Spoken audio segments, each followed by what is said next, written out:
Jumpa kembali di program Sahabat Ume Manekan. Sahabat bertugas mengingatkan, menegur, dan menguatkan. Di kesempatan kali ini saya akan berbagi mengenai berharga dan mulia. Oleh karena itu, saya ajak sahabat sekalian untuk melihat satu teks di Kejadian 1 ayat 26 dan 27. Berfirmanlah Allah, "Baiklah kita menjadikan manusia menurut gambar dan rupa kita, supaya mereka berkuasa atas ikan-ikan di laut, dan burung-burung di udara, dan atas ternak, dan atas seluruh bumi, dan atas segala binatang melata yang merayap di bumi." Maka Allah menciptakan manusia itu menurut gambarnya.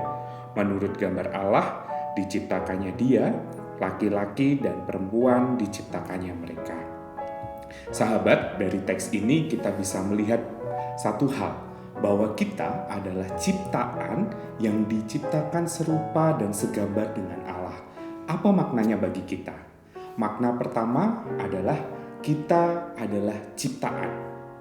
Hal ini mengakibatkan kita tidak bisa mendapatkan kepuasan dari sesama ciptaan yang lain. Kepuasan itu hanya bisa didapat di dalam Sang Pencipta itu sendiri. Saya mengajak kita semua untuk berefleksi. Seberapa sering kita mencari kepuasan dari ciptaan-ciptaan lain? Contohnya, kita mungkin merasa puas ketika kita memiliki handphone dengan merek tertentu. Atau mungkin jenis motor yang kita pakai. Atau mungkin juga kita mencari kepuasan dari pasangan atau pacar kita. Kita mungkin merasa kosong ketika kita tidak punya pasangan atau pacar. Nah, kalau sahabat merasakan demikian, di hari ini saya mengajak kita bahwa kita tidak bisa menemukan kepuasan atas hal-hal itu dari ciptaan-ciptaan lain. Kepuasan kita hanya bisa didapat di dalam Allah saja. Makna kedua adalah ketika dikatakan bahwa kita serupa dan segambar dengan Allah, maka keberhargaan kita tidak ditentukan dari luar. Tidak ditentukan dari jenis baju yang kita pakai, pendidikan seperti apa yang kita sedang lakoni, ataupun juga tidak didapat dari asal atau latar belakang keluarga kita. Keberhargaan kita hanya didapat karena kita serupa dan segambar dengan Allah.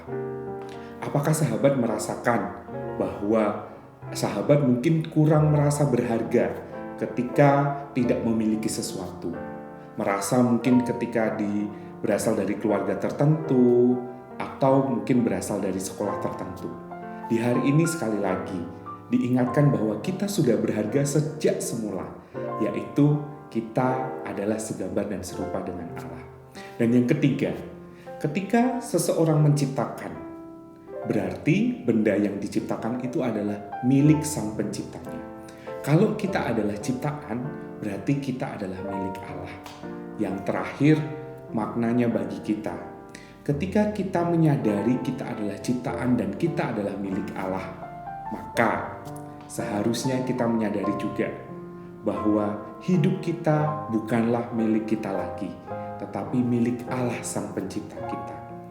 Dan yang saya yakini bahwa ketika Allah yang mencipta itu memiliki kita, Allah yang sama, yang tidak pernah meninggalkan perbuatan tangannya itu akan menyertai kita sepanjang hidup kita, karena seluruh hidup kita adalah milik Allah. Jadi sahabat, di kesempatan ini, 3 hal itu, berharga dan mulia. Apapun yang sedang sahabat hadapi, kita adalah ciptaan yang berharga dan mulia. Dan juga kita disertai oleh Allah karena kita adalah milik Allah sendiri. Mari kita berdoa.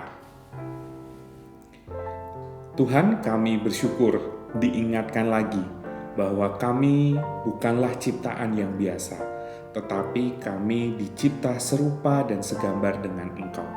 Kiranya Engkau menolong kami supaya kami tidak mencari kepuasan dari ciptaan-ciptaan lain, tetapi kami mencari kepuasan hanya di dalam Engkau. Dan kami juga melihat diri kami berharga dan mulia karena kami serupa dan segambar dengan Engkau. Dan tolong kami untuk melihat dan meyakini Engkau terus beserta dengan kami, sebab kami ini adalah milik-Mu. Di dalam nama-Mu kami berdoa. Amin.